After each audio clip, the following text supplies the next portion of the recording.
It was one of those chilly autumn afternoons when the sun barely managed to peek through the clouds, casting a dull light across the city.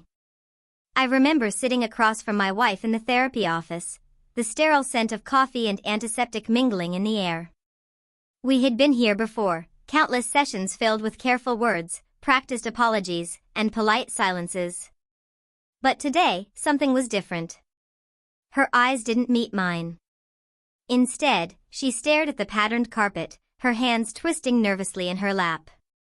I had a quiet sense that this session wouldn't be about reconciliation, healing, or understanding, it would be a revelation. And I was right. "I'm only here because I want the house," she said suddenly, almost casually, as if speaking a mundane fact rather than the kind of betrayal that makes your chest tighten. The words hit me like a physical blow. The house, the life we had built together, the sanctuary I had poured years of work and care into, was her true motivation. Not love, not compromise, not even the children. Just the house. She smirked slightly, expecting anger, expecting an outburst. I didn't react immediately. Instead, I sat back, letting the words settle. The therapist blinked, surprised, but said nothing. I could feel the room narrowing, as if time had slowed to a crawl. Every word she had spoken over the years, every excuse, every "I love you" that now rang hollow, weighed heavily on me. And then, calmness washed over me, a sharp, controlled clarity. I realized that in this moment, I had the power. Not to yell, not to beg, not to plead, but to take control. "Is that so?" I said quietly, my voice steady, almost unnervingly calm. "The house. That's the reason you're here." Her eyes flicked up, startled at my composure. She hadn't expected me to react this way.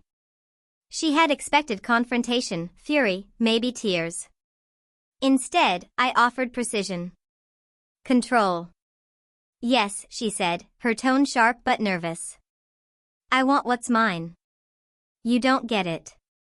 I've worked hard, I deserve this." "You're being unreasonable." I smiled slightly, leaning forward, my hands resting calmly on the table. "Let's talk about what deserve really means. You think the house defines you, that it's yours because you claimed it.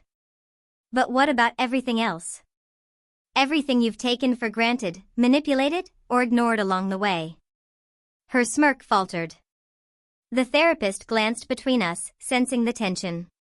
But I wasn't here to perform for anyone, I was here to assert control, to set boundaries that she had long ignored. Over the next hour, I laid out the reality she hadn't wanted to face, the finances, the shared investments, the documents proving the mortgage, the renovations, the months of savings and sacrifices I had made. I didn't shout. I didn't accuse. I simply spoke truth, and the truth has a way of overpowering arrogance. "You want the house," I said finally, locking eyes with her. "Then you need to acknowledge what it took to get here. You want it without understanding, without respect, without recognition for what I've done. That's not how this works." Her lips pressed together. For the first time, the confident, entitled posture she had maintained for months faltered. She realized that control had shifted. Not in words or threats, but in knowledge, in presence, in clarity. I wasn't reacting emotionally, I was guiding the outcome with precision. When the session ended, I didn't argue further. I didn't chase. I walked out calmly, leaving her to process the reality she had just confronted. Outside, the cold air hit me like clarity itself, sharp and invigorating. I realized that taking control didn't require aggression, it required patience, knowledge, and an unwavering sense of purpose. The next weeks were a game of quiet maneuvers. She tried subtle manipulations, hints of sympathy, and claims of emotional instability. But I had already established my footing. Each attempt she made to reclaim control was met with calm, measured responses. I didn't escalate, I didn't react. I simply reinforced boundaries and relied on facts, contracts, and the quiet power of truth. Eventually, the realization dawned on her. Control was no longer hers. She had underestimated the strength of my resolve, the clarity of my mind, and the precision of my actions. The house, which she had believed was the ultimate leverage, became irrelevant in the face of my unshakable calm.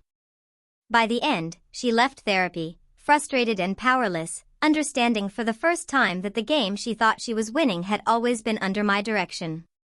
I hadn't needed to yell, I hadn't needed to manipulate, I had simply taken control by being deliberate, observant, and unwavering. That night, as I returned home, the house felt different. It wasn't just a building of bricks and wood, it was a symbol of agency, strength, and resolve. She had wanted it for power. I had kept it through strategy. And in that quiet, commanding way that only truth and control can achieve, I realized something profound. Victory isn't always about confrontation. Sometimes, it's about calm, precise action that lets the other person unravel under the weight of their own choices.